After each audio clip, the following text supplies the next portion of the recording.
Single तो frame पहले बना अपनी उसका। बात बताइए कि आपके सेंटर लो। ऐसा क्या वो हुआ हाथ था मत जिस डालना। वजह से हाँ, ओके। राखी ने इतने सारे एलिगेशंस आप पर लगाए और उस वक्त आप तो खैर कुछ बोल ही नहीं सकते यश पीछे आ थे, जाना बट भाई। अभी आप अपने लिए कैसे अपना अपने आप को कैसे जोर डिफेंड से करोगे? बोलिए। लेट्स स्टार्ट फर्स्ट लीगली जो मेरे पे एक चार्जेस लगे थे। Neeraj sir will start with legally, फिर मैं बताता हूँ क्या हुआ था। दो कप चाहिए। रोल रोल किया था। जो एफआईआर लॉन्च की थी ओशिवारा पुलिस स्टेशन में, आप सबको मालूम होगा उसमें क्या क्या एलिगेशन थे। Cheating criminal chapter and section 370 थोड़ा loudly बोलेंगे? तो थोड़ा जोर से बोलिए। which was subsequently added by the police after the English बंद करना भाई। और आप लोगों को पता है कि फर्स्ट डे पे ही कोर्ट ने ऑनरेबल कोर्ट ने जुडिशियल कस्टडी ग्रांट की थी, ये जानते हुए कि इसमें इन्वेस्टिगेशन की अभी कोई ज़रूरत नहीं है या कस्टडी की ज़रूरत नहीं है हमारे क्लाइंट को। उसके बाद इन लोग सेशंस कोर्ट में गए, रिवीजन एप्लीकेशन फाइल की आगे the order of magistrate court, और 2 दिन की police custody according to session order of sessions court दिया गया था। उसके बाद मुझे लगता है 2 वीक में यहाँ से बेल ग्रांट कर दी ईयरफोन लगा कर चेक करो भाई। और उसके बाद फिर मैं इंग्लिश में सब चेक कर जाओ ना बोल रहा हूँ। लॉज हुई थी कनेक्शन लेके गई थी, नेटवर्क का इशू है। उस मैटर में भी बेल ग्रांट कर दी है कोर्ट ने। अभी मेरा क्लाइंट आप लोगों के सामने है, now he is listing for the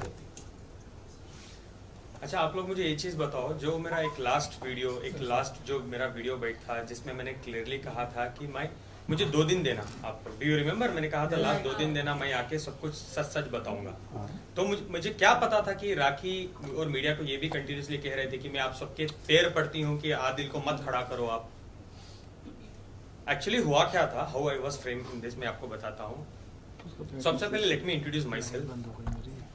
मैं एक नॉर्मल, बहुत सिंपल एक बिजनेस बैकग्राउंड से आता हूँ। एक म्यूचुअल फ्रेंड से मैं राखी को मिला था, एक म्यूचुअल फ्रेंड से तो हमारी दोस्ती डेवलप हुई। राखी कंटिन्यूसली मैसूर आती थी, वो मेरा घरदार, मेरा बिजनेस, जो भी मैं करता हूँ वो सब कुछ जान रही थी। देन स्लोली राखी देख रही थी कि I was little Islami guy, Islami background से आता था। जब हमारे कन्वर्सेशंस होते थे मैं बोलता था राखी मैं आपको दोबारा फ़ोन करता हूँ, मैं नमाज पढ़ना चाहता हूँ, आई कॉल यू बैक। तो राखी ने एक इस्लाम का एंगल सोचा और मुझे कहने लगी कि मुझे सना खान जैसा बनना है, मैं उनके जैसा अबाया करना चाहती हूँ, मुझे नमाज सिखाओ, मुझे रोज़े सिखाओ, मुझे ये सिखाओ। तो जैसे उनको इंटरेस्ट था तो मैं बोलने लगा ये करो वो करो। जब और मैं उनको ये कह रहा था ऑलवेज, आप अपनी मर्जी से करो, इसलिए मत करो कि मैं आपको ज़बरदस्ती कर रहा हूँ। तो शी स्टार्टेड डूइंग दैट। उसके बाद मुझे राखी ने बोला हम शादी करते हैं।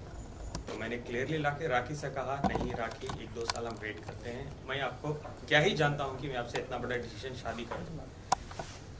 सो राखी वॉज लाइक नहीं प्लीज़ हम करते हैं। तो आई वॉज लाइक मेरी फैमिली तो एक्सेप्ट बिल्कुल नहीं करेगी राखी। तो राखी वॉज लाइक नहीं हम कर लेते हैं, हम फैमिली को आप 1 साल टाइम लो, उसके बाद आप बताओ। जैसे मैं अबाया में आ जाती हूँ, जैसे मैं इस्लाम में कन्वर्ट हो जाती हूँ, मैं हज उम्रा करना चाहती हूँ आपके साथ, तो we will do all this. उसके बाद जैसे जैसे जैसे आपकी फैमिली देखेगी कि मैं बदल चुकी हूँ एंड एवरीथिंग, उसके बाद आप स्लोली आपकी फैमिली को कन्विंस करना स्टार्ट करो। Then I agree to it. Eventually मैंने अग्री किया, मैंने बोला ठीक है राखी हम करते हैं। उसके बाद क्या हुआ आप लोगों को तो पता है, हम मीडिया में दिखते थे वो ये। राखी लगातार झूठ बोलती थी मीडिया में। शादी के बाद भी आदिल से पूछो कि वो कब शादी करेगा, आदिल से पूछो कब शादी करेगा। और आप लोग जानते थे मैं कभी भी ब्लैंक रहता था।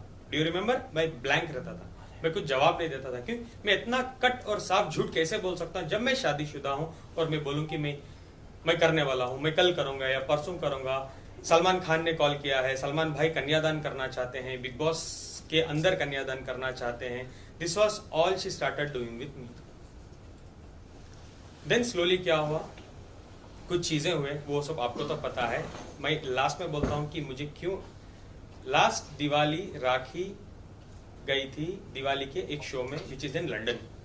अपेरेंटली हम दोनों ने सेम एयरपोर्ट शेयर किया था। मैं दुबई गया और राखी गई London. Immediate after that London की से जब she came back to Dubai, I got to know Rakhi Ritesh से कनेक्शन में थी, बात कर रही थी। मुझे ये चीजें पता चली। मैं देखता था, एक दिन मैंने देखा कि कुछ कॉल्स आ रहे थे रितेश के या मैसेजेस आ रहे थे, वो पॉपआउट जो आता है आईफोन में जो यूजुअली होता है। देन इमीडिएटली उसके 8-10 दिन बाद राखी मराठी बिग बॉस में चले गई, तो आई स्टार्टेड इन्वेस्टिगेशन है क्या हुआ था, किधर हुआ था, जिसमें मैंने राखी के फोन में already I heard this conversations की राखी बोल रही थी रितेश को, रितेश राखी को बोल रहे थे कि ये 7 से 8 दिन जो मैंने तुम्हारे साथ यूके में बिताई ये मेरे जिंदगी के बेस्ट दिन है। पता नहीं जब हम साथ में रहते थे एक घर में आप इतनी रोमांटिक नहीं थी। आई वॉज लिटरली शॉक, मुझे समझ नहीं आ रहा था कि मैं क्या करूं, मैं क्या बताऊं, मैं कैसे राखी को पूछूं, मैं फेस भी नहीं कर पाया। मैं आफ्टर हियरिंग एवरीथिंग मुझे हिम्मत नहीं हो रही है राखी से पूछने के लिए, बीइंग अ हस्बैंड की राखी क्या है ये, why this is happening. But दिन गुजर गए, राखी बिग बॉस में चले गई। जब मैं इन्वेस्टिगेशन करना I started in my own sources, मुझे पता चलता है Rakhi Sawant already properly married थी रितेश से, जो वो बोल रही थी बार बार कि मैं रितेश से शादीशुदा नहीं हूँ, जो मुझे बोला गया था। और मीडिया में उसने 1 से 10 बार बोला है कि रितेश भाग गया था, शादी हमारी नहीं हुई थी।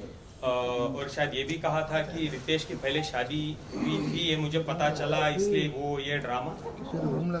जब मुझे पता चला राखी लीगली रितेश से शादी कर चुकी है, लीगली प्रॉपर तरीके से, और राखी ने रितेश को डाइवोर्स नहीं दिया है, इसके बावजूद उसने मुझे शादी किया है। हम जब अंधेरी की कोर्ट में गए थे शादी के टाइम में, राखी स्टेटस की जगह में राखी ने साफ साफ लिखा था सिंगल। तो मैं क्या प्रूफ करूं, मैं क्या सोचूं एज अ प्रूफ, सिंगल तो सिंगल। वो लीगल डॉक्यूमेंट में सिंगल लिख रही है यार, how can I even doubt कि राखी गलत बोल रही है या सही बोल रही है। आई बिलीव्ड हर, मेरी सबसे बड़ी भूल, जिंदगी की सबसे बड़ी भूल, दैट आई बिलीव्ड राखी कि वो सिंगल है। उसके बाद मुझे पता चलता है, today I have all the evidences, I would like to share. आप चाहे तो मैं आपको दिखा भी सकता हूँ, बट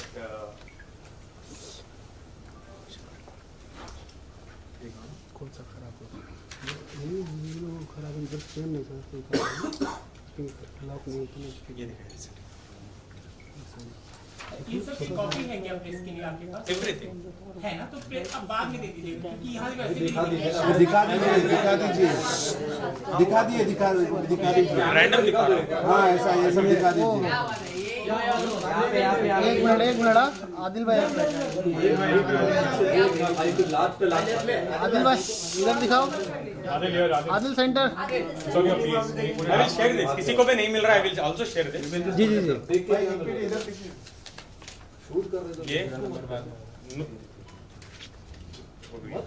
ये प्रॉपर नोटरी, ये किसके साथ अजय चौरसिया। राखी शादीशुदा, शादी होने के बाद का सर्टिफिकेट, तारीख is 11/11/2019। Of course no. The world also was not aware of this, no? बाहर आने के बाद नहीं, बाहर आने के बाद राखी ने कहा था कि वो शादी मैंने नहीं की है। उन्होंने एक रियल टू रियल इंटरव्यू आप यूट्यूब पे देख सकते हो, उसमें साफ साफ कहा है राखी ने कि मैं रितेश से शादीशुदा नहीं थी। है आगे आने के बैठ गया, तो आपने उसकी बात पर भरोसा कर लिया और आपने उसको लीगली या फिर किसी भी प्रकार से एविडेंस छानबीन नहीं किया। एक तो मैंने ट्रस्ट किया बिकॉज मेरी बीवी है, दूसरा जब हमारी शादी हो रही थी अंधेरी कोर्ट में, रजिस्ट्रार के सामने भी राखी ने लिखा था स्टेटस में सिंगल, ये नहीं लिखा था डिवोर्सी, ये नहीं लिखा था मैरिड, ये कुछ भी नहीं लिखा था, सिंगल लिखा था। वो कॉपी है आपके मिला लिया मेरा। ऑफ कोर्स है मैरिज एप्लीकेशन, ये उसमें जो सिंगल लिखा था रितेश के साथ उसका डिवोर्स हो चुका था। नहीं, डिवोर्स नहीं हुआ था। और लीगली भी जब तक आप प्रीवियस हस्बैंड से या वाइफ से डिवोर्स नहीं लेते हैं, दूसरी शादी आप नहीं कर सकते। If you talk about the Muslim law, तो मर्द दूसरी शादी कर सकता है लेकिन औरत नहीं कर सकती, और इनकी शादी एज पर मुस्लिम लॉ हुई है। एक तो सेपरेशन ऑफ मटेरियल फैक्ट्स है and thereby to play a fraud, so वो केस को हम बाद में डील करेंगे, कोर्ट के सामने जाना है उसके लिए। बट रितेश ने कभी ओपनली इसको इसका अपोज नहीं किया कि राखी शादी कर रही है, किसी की पत्नी किसी दूसरे पति के साथ। या Ritesh just for a fact, sorry, ये फेर है राखी के। एक मिनट आदिल भाई, सामने मोबाइल को होल्ड करो। अरे आदिल सेंटर में दिखा। वीडियो में दे दूंगा, आप लोग बाद में देख लेना। जिस पर आया मैं उन सोर्स से, वो तो अभी मैं नहीं बता सकता। देखो शादी वो दे देंगे बाद में। शादी जब वो, मैं पूरी इंडिया ढूंढ रहा हूँ कि कहाँ शादी हुई है। आई वेंट टू मुंबई में ढूंढ रहा हूँ, पुणे में ढूंढ रहा हूँ। जब मुझे पता चला राखी आके बैंगलोर में सो कॉल्ड ब्रदर है, वो मुंह बोले राखी के तो बहुत भाई है, वो तो छोड़ो 1000 की तनख्वाह में भाई भी बनते हैं, वो छोड़ भी देती है। नहीं बता सकता, sorry, legally I am not allowed to tell. और मैं फेक पब्लिसिटी किसी को देना नहीं चाहता, उनको पब्लिसिटी में देना नहीं चाहता।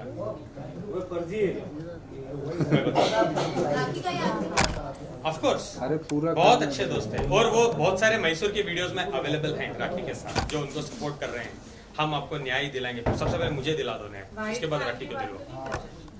नहीं तो क्या हुआ, वो आके मुझे बोले कि राखी, इम्पोर्टेंट है सुनना प्लीज, राखी और रोशिना दोनों जो ईरानी लड़की है, दोनों रेडी हैं कि पूरे चार्जेस वापस ले लेंगे, आप एक बार उनको फोन करो।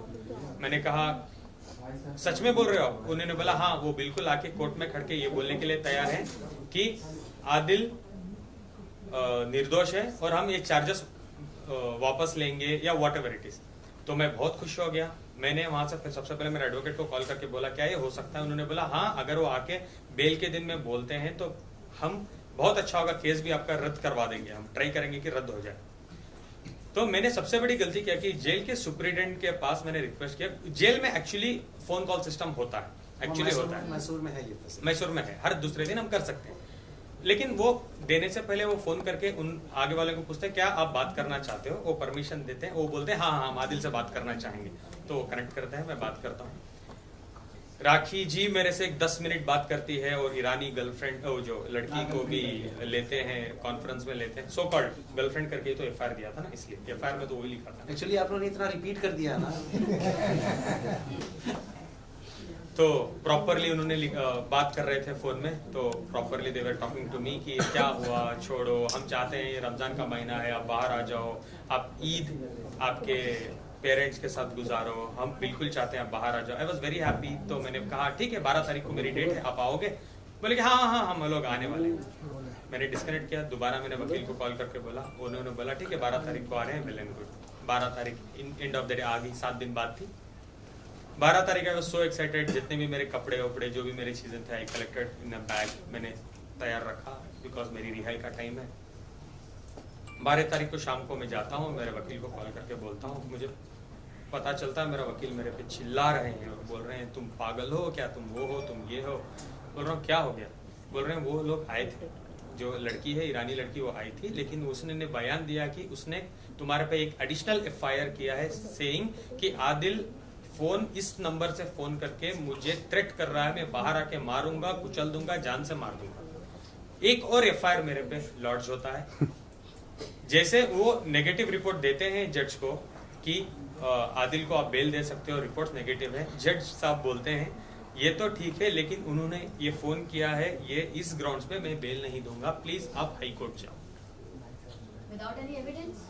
एविडेंस तो था ना, लीगल सुप्रिटेंडेंट का नंबर, गवर्नमेंट नंबर। जेल में से जब बात कर रहे हो तो जो सुप्रिटेंडेंट या जो भी तभी जो भी ऑफिसर बैठता है वो उसके सामने ही आपकी बातचीत होती है, राइट? कॉल पर Of course, आप हाँ। ऐसे तो हाइड करके बात नहीं कर सकते। हाँ। तो उस वक्त वही टाइम पर जो भी वहाँ पर ऑफिसर थे जिसके सामने आप बात कर रहे थे, प्रेजेंट ऑफिसर के सामने, क्या उन्होंने भी कोई आपके लिए गवाही नहीं दी? कि गवाही इनफैक्ट क्वेश्चन भी वही है ना, नहीं, गवाही तो देंगे सर, सॉरी। जेल अथॉरिटी के सामने हम किसी को धमकी कैसे दे सकते हैं?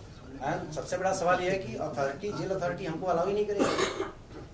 Simple as that, yes. Jail authority हमको अलाउ ही नहीं करेगी। जैसे हमने स्टार्ट किया थ्रेटनिंग, वो तुरंत कट ऑफ करेंगे और अप्रोप्रिएट एक्शन लेंगे। सो जेल अथॉरिटी ने अगर कोई, देखिए की। अगर कोई लेडी आपको जो लॉ के प्रोविजंस हैं, प्रिंसिपल ऑफ लॉ, वो आपको पता है कि कोई भी लेडी अगर जाती है पुलिस स्टेशन में और कहती है कि ये अपराध हमारे साथ हुआ है, तो एटलीस्ट FIR हो ना हो लेकिन NC तो हो जाएगी। आज आप जाएंगे पुलिस स्टेशन में, NC हम अग्री कर सकते हैं, बट FIR सो व्हाटएवर, लेकिन कोर्ट में जब हम बेल एप्लीकेशन करते हैं तो इसका एक नेगेटिव इम्पैक्ट जाता है। कोर्ट बहुत डीप में नहीं जाता, आर्गुमेंट बेल एप्लीकेशन के आर्गुमेंट के टाइम पे वो प्राइमा फेसी ये थोड़ा सा डैमेज करता है। उनका पर्पस उसने अपने ओहदे का कोई एनजीओ नहीं चलाती है। उन्होंने ऐसे इंट्रोड्यूस अच्छा अच्छा, पहले वो मैं बोल दूं, सॉरी टू कट इट, शैली जी को ही एनजीओ नहीं चलाती है। वो क्या करती है बताऊंगा तो बहुत बड़ा एपिसोड हो जाएगा, मुझे जरूरत नहीं है उनके बारे में बताने में। Please continue. यस, तो ये रिलेशनशिप्स की जो बात है, और उन्होंने कहा है आपके कई सारे रिलेशनशिप रह चुके हैं और वो हर लड़कियों के कॉल राखी को आते थे आपके अगेंस्ट, इसके बारे में आप क्या कहते हैं? जितने भी आपने मुझे अभी बताए एलिगेशंस राखी सावंत जी के बारे में, क्या आपके पास एक का एविडेंस है कि मैं राखी के पैसे लेके ईरानी पे किया? एविडेंस है? मैं उसको मैंने ईरानी लड़की को मारा था, आपके पास एविडेंस है? क्या मैंने राखी को मारा था, आपके पास एविडेंस है? नहीं ना। Just let me answer it properly. आपके पास कोई भी चीजों का एविडेंस नहीं है। अभी वो एपिसोड मैं आपको बताता हूँ क्या था। सबसे पहले ईरानी गर्लफ्रेंड ने मेरे पे कंप्लेंट किया था कि मैं उसकी गर्लफ्रेंड हूँ पिछले 5 साल से। am I right? आपको ये पता है? तो 5 साल पहले मैं राखी को जानता था क्या कि राखी मुझे पैसे भेजती थी 5 साल पहले? करेक्ट। सबसे मेन पॉइंट, ईरानी गर्लफ्रेंड मेरी गर्लफ्रेंड थी ही नहीं। वो एक गरीब, ईरान में बहुत कुछ क्राइसिस चल रहे थे, बहुत ज्यादा क्राइसिस चल रहे थे ईरान में।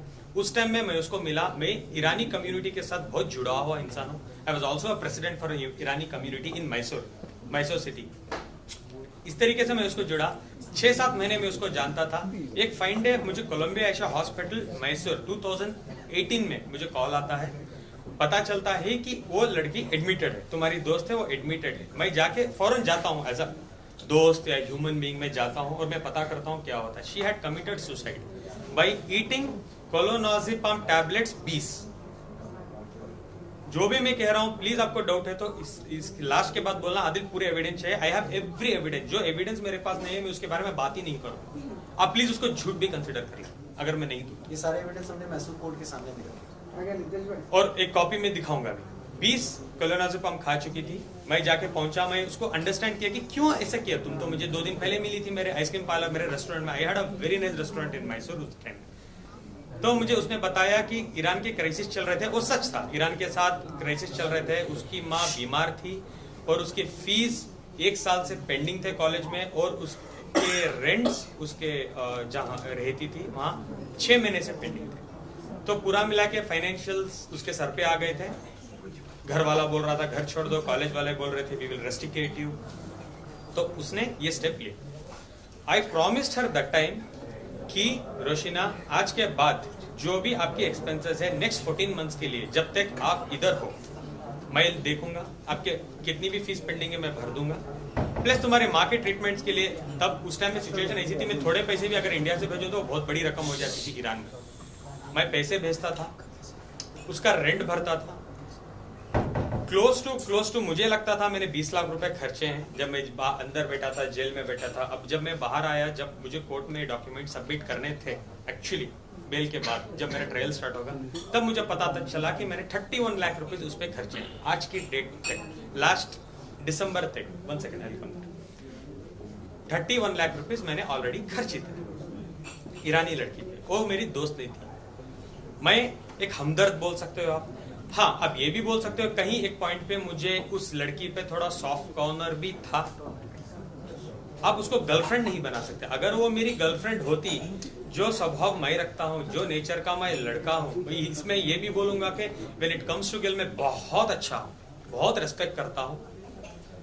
अगर वो मुझे जानती तो वो बिल्कुल रेप के केस करने में बिल्कुल वो दिलचस्पी नहीं रखती थी मेरे पे। और एक चीज मैं आपको बता दूं इन एडिशन नवंबर 2022 तक आदिल के अकाउंट से उस लड़की को पेमेंट जो भी है वो जाती रही। शादी के बाद राखी को ये बात मालूम हुई, ठीक है, शुरू में शी वाज गुड, ठीक है, यू आर हेल्पिंग सम, लेकिन एक टाइम के बाद शी स्टार्टेड ऑब्जेक्ट कि तुम अपना पैसा इस्माइल, दूसरे क्यों दो। अब नीचे बैठ तो जाओ। आप देखोगे कि नवंबर 2022 के बाद आदिल ने पैसा देना बंद कर दिया था, बिकॉज इसका सारा इन्वेस्टमेंट राखी की तरफ डाइवर्ट हो गया था, जो भी अमाउंट था। उसके बाद लड़की ने जो कहा है वहाँ पे FIR में कि 2 साल पहले ये सारा सो कॉल्ड इंसिडेंस हुआ था। अब सवाल ये है कि जब 2 साल पहले ये हुआ था, आप नवंबर आप FIR लॉन्च करते हैं 2nd वीक ऑफ फरवरी 2023 और आपके अकाउंट में पैसे जा रहे हैं नवंबर 2022, ठीक है। तो अगर आपके साथ वो इंसिडेंस हुआ था तो आप पैसे क्यों एक्सेप्ट कर रहे हैं। और तीसरा, आप एक बहुत ही रेलेवेंट पॉइंट है कि 6 फरवरी की आधी रात को ओशीवारा पुलिस स्टेशन में आदिल के अगेंस्ट में राकेश सावंत चुनाव FIR लॉन्च करा during the course of remand और बेल एप्लीकेशन जो भी था। उसी टाइम पे जैसे ही राखी जी को समझ में आता है कि यहाँ से on the basis of evidence हमारा केस सस्टेन नहीं करेगा और इसको बेल मिलेगी ही मिलेगी, ठीक उसी टाइम पे 2nd वीक में, 1st वीक में राखी सावंत का FIR होता है, 2nd वीक में ये ईरानी लड़की वहाँ पे मैसूर में FIR लॉन्च कर देती है। तो नेक्सस समझ में आता है कि कैसे FIR, क्योंकि जैसे कोर्ट में पता चल जाता है कि आदिल को पुलिस कस्टडी जब वो लोग आके मांगते हैं 21 दिन की पुलिस कस्टडी, जब कोर्ट जुडिशियल कस्टडी दे देता है, just to clear this point, जैसे मैं जुडिशियल कस्टडी में जाता हूँ मैं बेल अप्लाई कर सकता हूँ, जैसे उनको पता चल जाता है तो हम लोग एक जीत हासिल कर चुके थे। इमीडिएटली 8 तारीख को राखी जाती है मैसूर, मेरे पूरे दुश्मन इकट्ठा करती है, प्लस ईरानी लड़की को जाके मिलती है और बोलती है 3 लाख रुपए कैश भी देती है और बोलती है मैं तुम्हें स्टार बनाऊंगी, मैं तुम्हें एक बहुत बड़ी अमाउंट दिलवाऊंगी, अगर तुम मुझे फॉलो करोगी तो 25 से 50 लाख रुपए हम आदिल से ऐंठेंगे, प्लीज आप मुझे एक हेल्प करो। उसे मैसूर सिटी पुलिस कमिश्नर के पास लेके जाते हैं, आप लोग देखे होंगे वो कमिश्नर को मिली थी, जाके मिलके एक FIR लॉन्च करवाते हैं 376 रेप। उसमें उसने ही लिखा है कि मैं आदिल को 5 साल से जानती थी, आदिल ने मुझे 1.5 साल पहले आके रेप किया है, तो 1.5 साल तक तुम क्या चने खा रही थी क्या कंप्लेंट देने का। 7 तारीख को मेरी FIR हुई है, तुम आके 10 तारीख को केस कर रही हो यार, नहीं तुम बेवकूफ समझ रही हो क्या लोगों को या जनता को, किसी को भी। तुम क्या सोचे आदिल एक दिन नहीं आएगा, आदिल नहीं आके बोलेगा ये सब स्टोरी, आप ऐसे ही कर दोगे, आदिल को खत्म कर दोगे। 10 तारीख को तुम क्यों आके रेप दे रही हो। सबसे पहले गाइस, जनता, देश, व्हाट इज रेप, रेप क्या है। एक लड़की के साथ आप गलत करते हो, उसको जाने बगैर, उसको रेप बोलते हैं, जो निर्भया वो व्हाट बहुत सारे केसेस हैं रेप के, उसको बोलते हैं रेप। 5 साल का रिलेशनशिप रेप होता है क्या।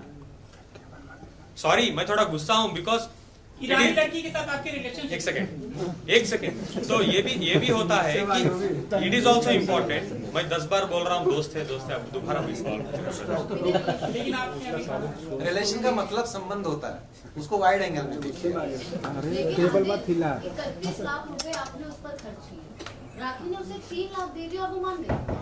आप ऐसे क्यों बोल रहे हैं, कौन से ग्राउंड्स पे आप बोल रहे हैं कि वो राखी ने जाके उसको पूरा बैठ के बात किया, ट्रैक किया। ये भी वीडियोस इंस्टाग्राम में है कि जब राखी सावंत जाके ईरानी लड़की से मिली है मैसूर में, बात कर रही है, 3 लाख रुपए दिए एज एन एडवांस और उसको बोले मैं मिनिमम मैं ट्राई करूंगी 50 लाख रुपए ऐंठूंगी आदिल और आदिल की फैमिली से।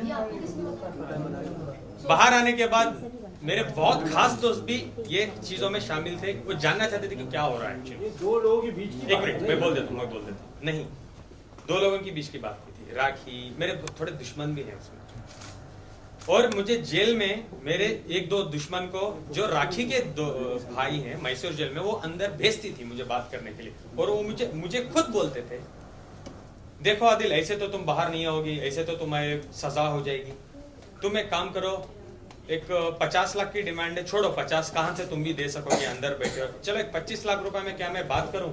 अगर तुम 25 लाख रुपए देने मानते हो तो ईरानी और राखी दोनों खड़के आके कोर्ट में बोलेंगे कि हम चार्जेस हमारे वापस लेना चाहते हैं, आदिल के ऊपर जितने भी हमने चार्जेस लगाए हैं हम वापस लेना चाहते हैं, और बेल ही नहीं तुम्हारे केस भी रद्द हो जाएंगे 25 लाख रुपए। मैंने कहा सर ब्रदर व्हाटएवर, 5 महीने से कस्टडी हो गई है मेरी, क्या ही हो जाएगा अभी मेरे साथ। ये बात पहले करते तो एटलीस्ट मैं कुछ जुगाड़ करता और मैं रफा दवा हो जाता, मैं जिंदगी में मीडिया के बाहर नहीं आता। एक पॉइंट में आपको से बोलना चाहूंगा, एक इंसान को इतना ही डराओ जितना वो डर सकेगा। इतना ही डरा था। बॉम्बे जेल में मुझे डाल दिया था 7 दिन 8 दिन 10 दिन, अगर उसके बाद मुझे बेल होकर मुझे छोड़ देता ना इजीली, सच में बता रहा हूँ मैं जिंदगी में नहीं आता मीडिया के सामने, मैं इतना डर चुका था। उसके बाद मैसूर में डालो, वो करो ये करो, जेल के अंदर बैठ के मेरे पे FIR करवाते रहो। फाइंडे ऐसा आ गया, जो होता है देखा जाएगा, 10 साल बैठूंगा तो 10 साल बाहर आके बात ही करूंगा मैं मेरी लड़ाई खुद से लड़ूंगा। आप समझ रहे हो मैं क्या कहना चाह रहा हूँ। जो 25 लाख रुपए, सबसे पहले मैं 5 महीने क्यों था मैसूर जेल में। पहले 3 महीने तो ऐसे निकल गए, 1.5 महीने MLA इलेक्शंस थे मैसूर में, उसके बाद 1.5 महीने का वेकेशन था तो 3 महीने गुजर गए। उसके बाद मेरे एडवोकेट जो अल्ताफ उनका नाम है मैसूर में, he is a very well known advocate and my brother too, वो बोले कि तुम्हारी चार्जशीट फाइल हो चुकी है जिसमें आपकी रिपोर्ट्स में ये भी है कि नेगेटिव, आपने कभी भी उस लड़की के साथ सेक्स नहीं किया है। Negative reports, am I correct sir? Negative reports आ गए हैं, तो आपको इस ग्राउंड्स पे अभी बेल हो जाएगी नेक्स्ट 10 दिन में। I was so happy at last. Ramzan का महीना था, अल्लाह ने मेरी सुन ली, तो मैं इतना खुश था कि आई वॉज लाइक, मैं जेल में जो भी मेरे साथ लोग रहते हैं मैं उनको बोलने लगा कि चलो भाई 10-12 दिन में मैं बाहर चले जाऊंगा, इंशाल्लाह मैं आप सबको दुआ करता हूँ आप लोग बाहर आ जाएं। Sorry to divert from the point. जेलों में ना बहुत लड़के लड़कियों के चक्कर में जेल काट रहे हैं, झूठे झूठे केसेस। बहुत लड़की जाके बोलती है रेप तो उठा के जेल में डाल दो, लड़का जाके कुछ बोले तो कंप्लेंट दो, NC करो, सोचेंगे 10 बार बुलाएंगे, इंक्वायरी क्या है, प्रूफ क्या है, एविडेंस क्या है। आप लॉ पर भी एक लॉ सिस्टम पर भी question I will come that, I will shift to that. Guys, last 3 questions. 1 minute. तो क्या हुआ था लास्ट एक सेकेंड कंप्लीट तो करने दो।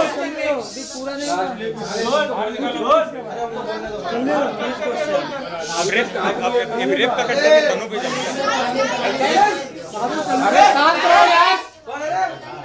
पूरा मच्छी मार्केट बना दिए।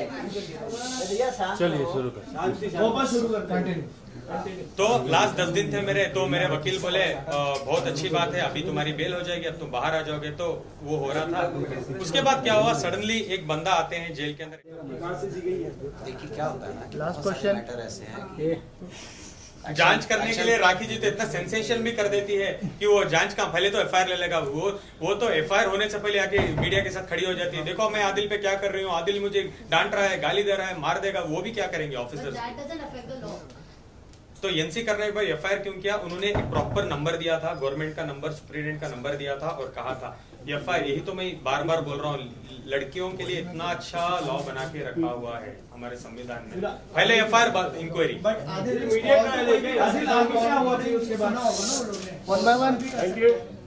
अभी इन्वेस्टिगेशन उसकी चल रही है, वो केस भी मेरे पे रद्द हो जाएगा, बिकॉज अभी वो जो ऑफिसर को भी बुलवाएंगे, वो आके बोलेंगे कि नहीं आदिल ने कोई धमकी नहीं दी थी। ये सब इन्वेस्टिगेशन चल रहा है। अभी उन्होंने भी चार्जशीट मुझे लगता है 2 दिन पहले फाइल की है कि उसको जो बी रिपोर्ट बोलते हैं, बी रिपोर्ट, बी समरी वो करने वाले हैं कि ये एक झूठा केस है।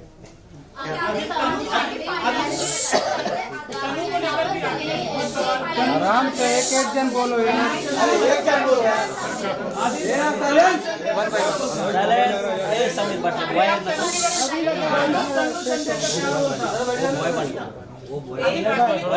बहुत सवाल के लिए आपके आपके काफी सारे वॉइस मैसेजेस इमेजेस फोटोज तो आपकी आवाज तो छुपी नहीं या वो भी है।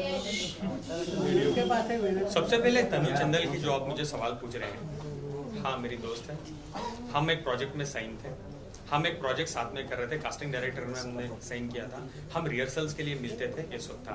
और जो भी राखी ने आपको पिक्चर्स दिए हैं, वो राखी का कोई स्पाई कैमरा नहीं था, मैं ही पिक्चर्स क्लिक करके राखी को भेजता था, बिकॉज वो मेरी वाइफ है, कि राखी मैं यहाँ हूँ, मैं ये कर रहा हूँ, मैं वो कर रहा हूँ। और तनु चंदेल से राखी 1-2 बार मिल भी चुकी थी, मैंने उनको ऑलरेडी मिलाया भी था कि राखी मैं इनके साथ काम कर रहा हूँ। राखी ये चीजों को ठीक तरीके से जानती थी कि क्या होने वाला है।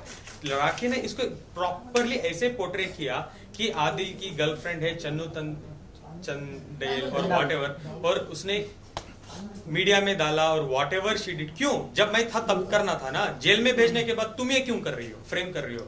अगर मैं अभी भी बोल रहा था राखी को, अगर तुम में सच्चाई थी तो तुम एक अच्छे कॉन्फ्रेंस बुलाती, बैठ के मुझसे बात कर लेती, डिबेट कर लेती। तुमको क्या इतना जरूरत था कि तुम मुझे सबसे पहले जेल भेजो और पीठ पीछे बोलो कि आदिल वहां से आवाज ना उठा पाए। अच्छा, सबसे बड़ी बात एक और थी, जब ये केस चल रहा था तो जितना भी एलिगेशन राखी जी करती थी आप लोग सामने, जो भी एविडेंस प्रूफ सामने आप लोगों को देती थी, तो this is the matter of great surprise कि जब मैटर चल रहा है प्रॉपर अथॉरिटी कौन है उसको, या तो इन्वेस्टिगेटिंग एजेंसी है, ऑनरेबल कोर्ट है। आपको वो सारे एविडेंस जो भी इनके अगेंस्ट में थे, आपको या तो पुलिस को सबमिट करनी चाहिए या तो अपने लॉयर को लेके कोर्ट में सबमिट करना चाहिए था। तो उसमें से एक भी एविडेंस कभी कोर्ट के सामने ना आया, ना ही पुलिस के सामने। वो कह रही थी कि आप सूटकेस से सामान निकाल कर तनु क्या रेडी चले गए, वो क्या था? And also there were chats in which you were telling Tanu that आप बहुत जल्द राखी से डिवोर्स लेके उनके साथ शादी करेंगे। और चैट्स, क्या आप वो मुझे चैट्स प्रूफ कर सकते हो? क्या वो मेरा नंबर था, आप मुझे प्रूफ कर सकते हो? राखी ना इतनी स्मार्ट मास्टरमाइंड क्रिमिनल है ना, वो नंबर वही रहता है, एडिट में जाके नाम बदल देती है, तन्नू तंदेल, आदिल खान दुरानी, भाई जान, आदिल वन। ये बहुत अच्छे से खेलती है, उसको पता है क्या करना है। वो मेरा नंबर है क्या? वही चैटिंग कर दे, दोनों फोन उसके ही, तन्नू भी राखी, आदिल भी राखी, एविडेंस आदिल। ये राखी ने क्यों नहीं किया जब मैं बाहर था यार? अच्छा ये पूछो ना, आप मानते हो राखी अच्छी है? पीछे खड़ा दो। यही सवाल दोबारा आप मुझे पूछते हैं तोड़ के, वही सवाल।